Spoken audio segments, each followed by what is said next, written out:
Hello and welcome back to the GorillaBiker. Today what we're going to be talking about is, well, you've already seen it in the title, this LS2 Storm in the faster colorway as they call it.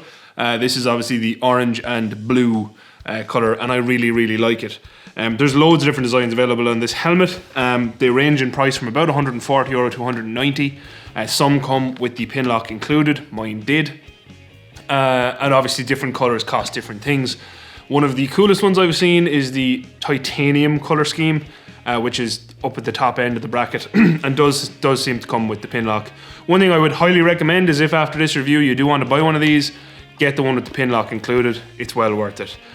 Where I bought my one was Freeman Motorcycles in Clonmel after I had an incident with my HJC FGST. I'll put the link to that story here so you can listen to it if you like. And yeah, without further ado, let's talk about this helmet some more. So before we launch into safety, I also want to call out how long and what distance I've worn this helmet for. So usually I do prefer to wait a bit longer before I review a helmet, but there's been a lot of you guys asking to hear about this one because probably the style and stuff, we'll get to that. But whatever the reason is, I've used this for probably 4,000 kilometers now, maybe 5.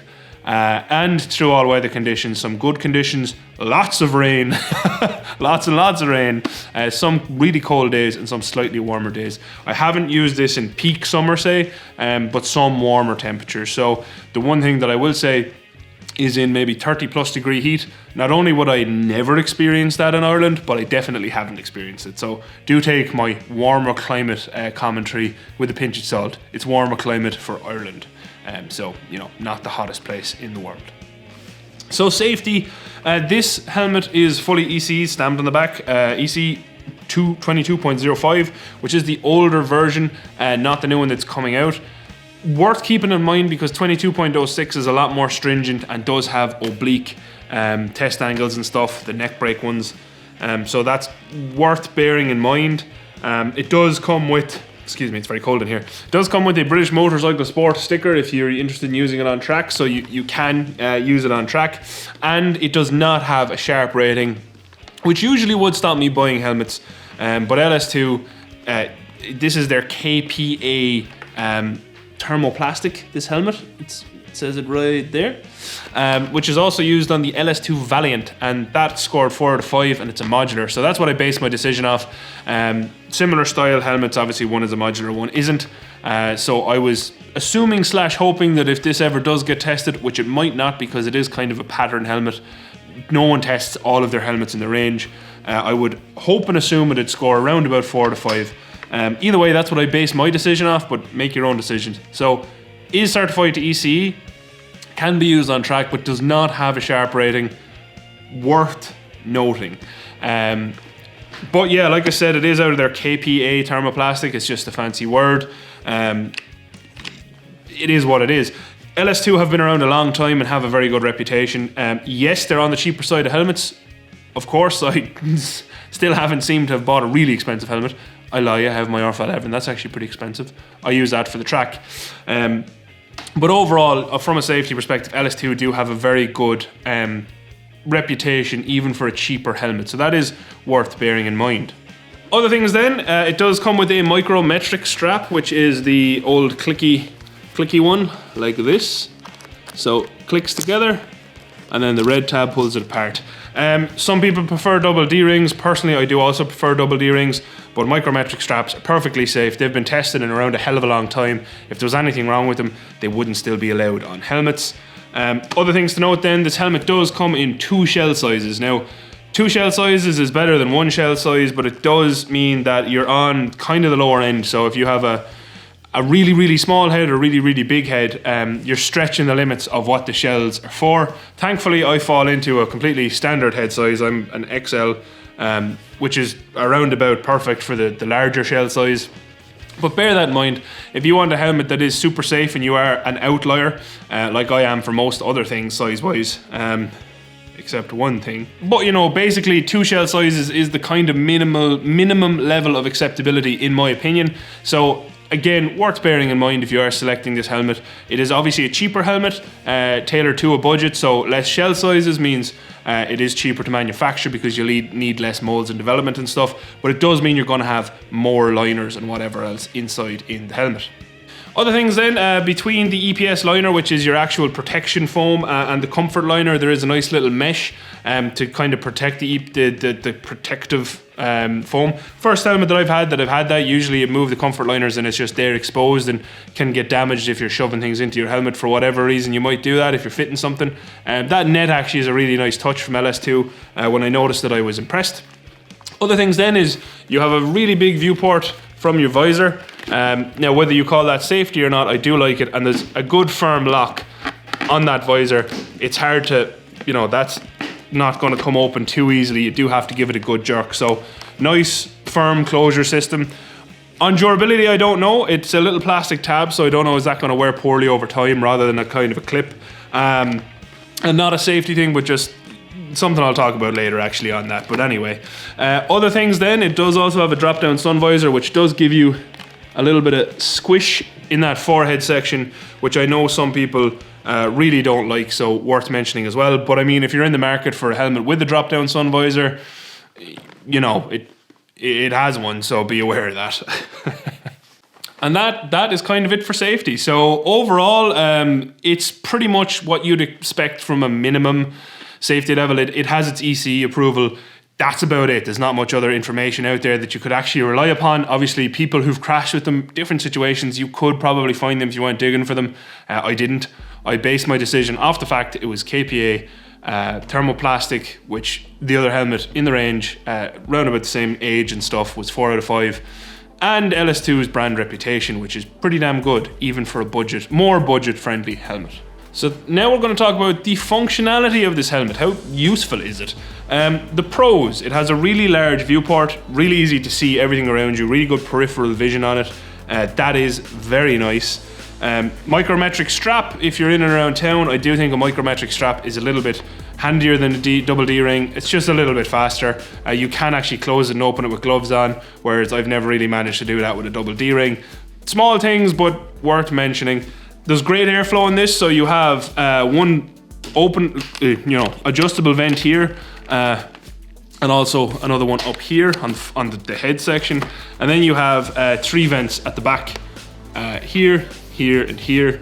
And I have to say that I do find this helmet nice and airy when you want it to be. In really cold weather, it can be a touch on the too cold side, like a little bit, but I don't wear any insulation around my head really. I just wear a really thin neck sock, as I call them. I don't know what you'd actually call them. Neck tube, I don't know. Tube, neck sock. I prefer neck sock, although it's more of a sleeve. Maybe we should go with neck sleeve. Either way, not important. That could be partly my fault, but when you close off the vents and everything else, it does stay pretty warm, not massively warm, but with that chin curtain and everything else, you're relatively protected. And also in the cold weather, that pin lock is a lifesaver. Helmet has not fogged up too much on me yet. If you're on the road for a long time in cold, wet rain, it does have a tendency to fog a little bit towards the edges. I've adjusted the pin lock to make sure it's fully tight. Still haven't managed to 100% fix that, but at the same time, pin lock is only fog resistant. It's not fog proof. You can also get different levels of fog resistance in pin lock, so also worth noting. If you find yours fogged too much, you might need to upgrade it. And then lastly, on function, the visor is actually quite easy to remove, which I will show you now. So you pop this out here, so pull this forward and pop that out, and you want to hold that up and do it on the other side. So pull it forward, actually, there you go, and then roll it all the way up to the top, and the visor comes out. So first things first is you want to get this little tab here out, and then get this out. So going back in, just the opposite. Hold the visor all the way up, push that little tab back in there, hold it down, flip it over, put that back in, tab in, and then just roll it down if it wants to go. There you go. And then it'll pop itself back into its groove. So, all good. Voila. It's not the easiest to use system I've ever used, but it's fine, and it works well. And then on the cons for function, and there's only one of these that are a real con, the other ones are me being nitpicky. This sun visor, I love having a drop down internal sun visor. It's very, very convenient on a daily helmet, but this one is effectively useless because it fogs up a lot. Now, if you put it up and down and allow it to clear, eventually you can use it once it kind of gets to temperature with your breath or whatever is happening there. And I'm sure there's some anti-fog sprays that I could probably spray on it or put some washing up liquid, etc. That's not the point. My HJC FGST, the internal sun visor in that, never once fogged up. As bad as this one, obviously you do get a certain amount of fog. And also my old MT Thunder 3 also did not suffer from fogging as badly as this one. So from internal drop-down sun visors, this is the worst one I've ever used. Worth bearing in mind.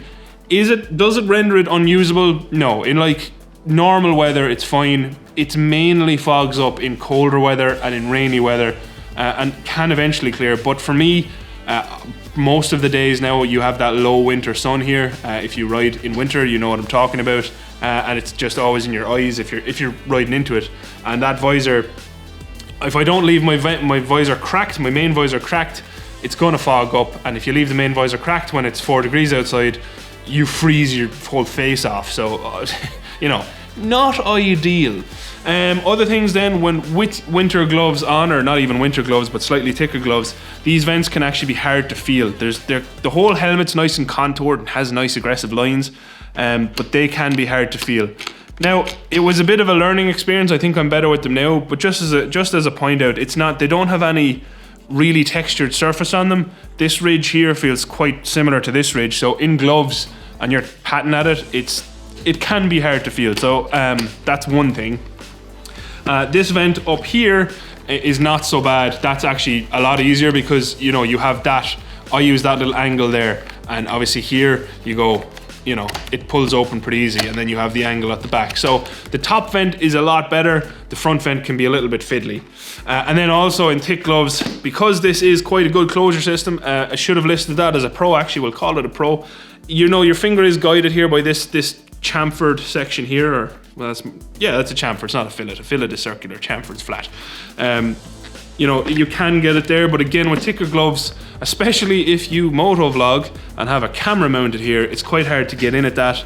And I have always preferred having the visor opener just on the left-hand side. You know, why not put it on the left? Why in the center? I know the visor lock in the center probably gives you a tighter seal everywhere, but just put it on the side. It's so much better. It's so much better for everything. I'm not a fan of it in the center. I've decided that. And then the last con, which is very nitpicky, I will say it, but I mentioned it in an Instagram story once, so I'm gonna mention it now. With the visor fully closed, and if you're riding in heavy rain, it does let some water in up here. Now, it only lets that water in if you duck your head to look down at your screen or something. I have figured this out through intense testing in the rain, because it did leak on me once, and I was like, okay, how did that happen? Let's figure this out. And it is very much only if you actually drive the wind into this lip and push it through.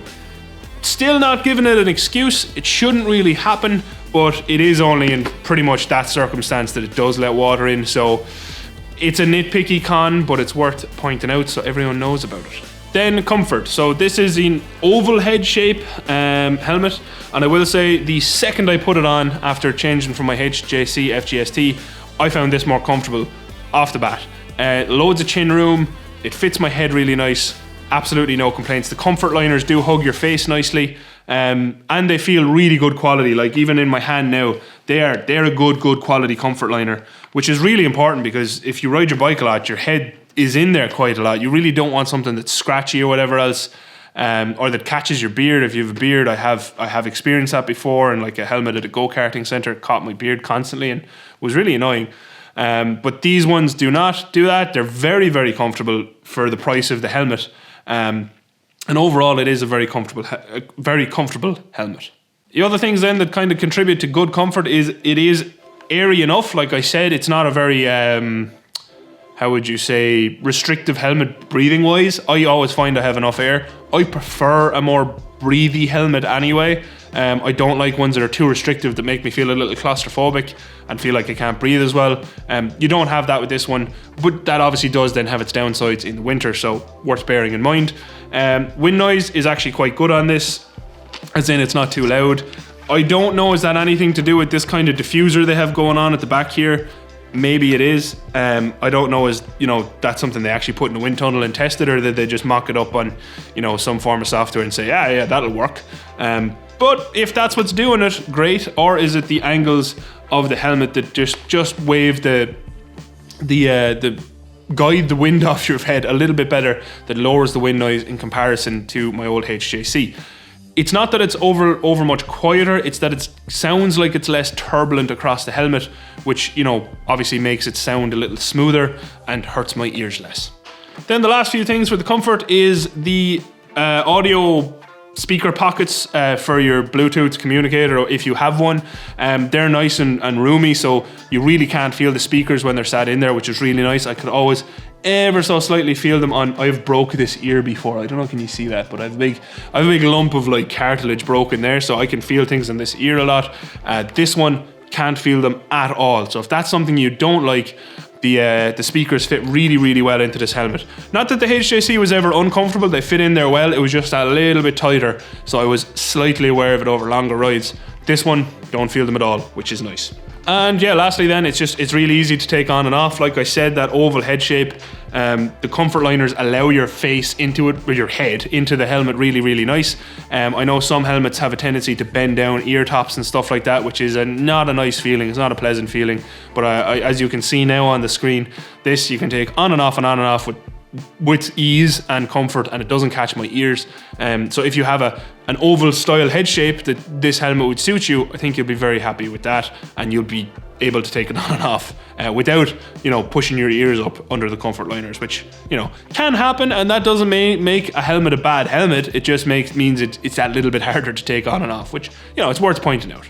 Overall, basically, it's a very comfortable helmet, and one that I am happy that I get to put on my head every day, pretty much, because I really don't have any major complaints around the comfort of it. Yeah, pretty good. Now on to the aesthetics, which is probably one of the most important things that people look for at helmets these days. I have a feeling, judging off, you know, common things online that we won't bring up because I'm not getting involved there, I think people are far more concerned with looks than safety a lot of the time, and I personally think this is a badass looking helmet. I love the aggressive lines, I love the colour scheme on it, and one thing that's really important to me is it's easy to keep clean, because I don't like cleaning, so if I have to do any more than wipe something, it's not going to happen. But there is a kind of a matte texture finish on this. It feels really nice.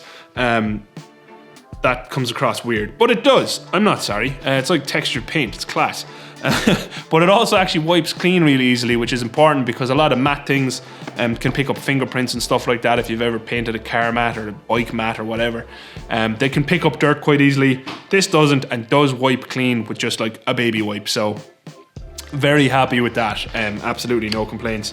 But yeah, I think just overall the look of all of these helmets, even the less shouty helmets, obviously this is quite a bright helmet, but even the less shouty colour schemes, they still look really good, nice and angular, and kind of just, you know, a little bit more aggressive. And I like an aggressive styled helmet.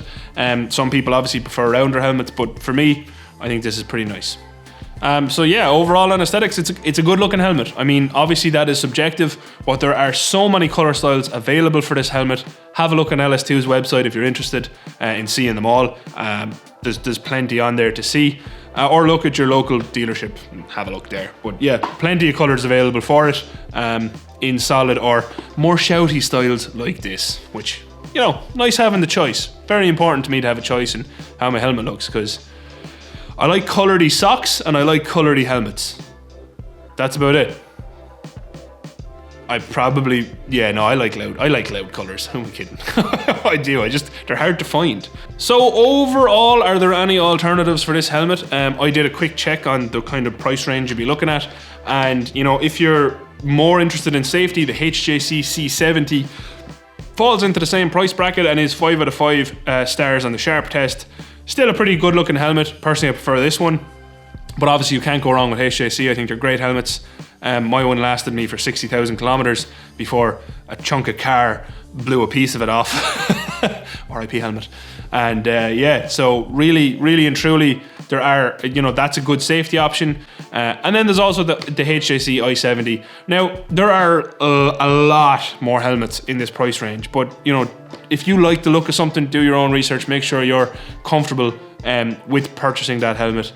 Personally, I can only speak from what I go. I do go with established brands for helmets, ones that, you know, have been in the industry a long time, because it's my head. It's pretty important. You know, other bones might heal, but I don't think my skull would heal as well, especially if bits of it spilled out. So helmets are important. And yeah, I know this is a more budget helmet, but I'm still perfectly comfortable trusting my noggin in it. So then overall, am I happy that I bought this helmet? So far, absolutely. You know, another 55,000 kilometers or so to say, you know, does it really compare to the HJC FGST? But so far, so good. I love the look. I love how it fits my head. It's very comfortable, like I said. And, you know, safety, would I like to see a sharp test done on it? Absolutely. Generally, my kind of rule is it needs to be 4 or 5 stars to buy it. Obviously, this one was a decision I was kind of half forced into buying. Colour caught my eye, and the rest is history. That's why it's been on my head for the last several thousand kilometers. So yeah, but all in all, good so far. Obviously, I can't comment on the long-term durability of this helmet yet, because I haven't had it on my head long-term. But I will keep you all updated as I go.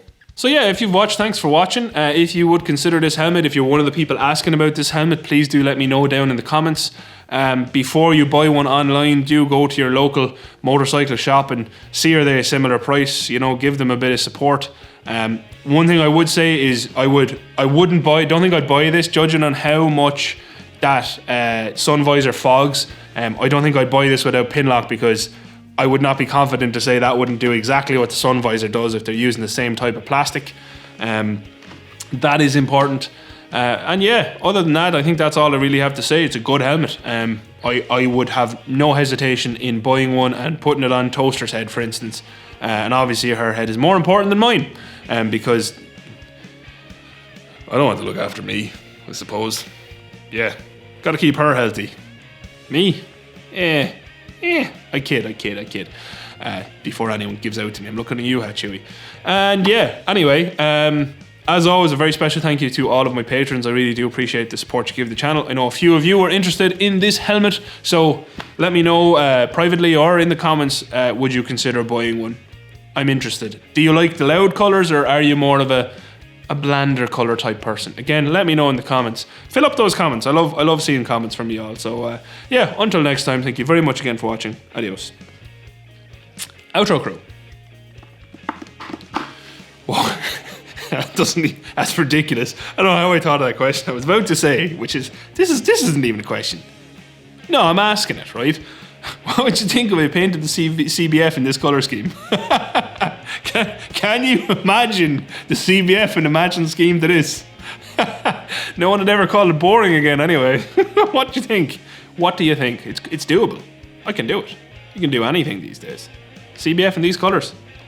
It could be done. It could be done. Bye.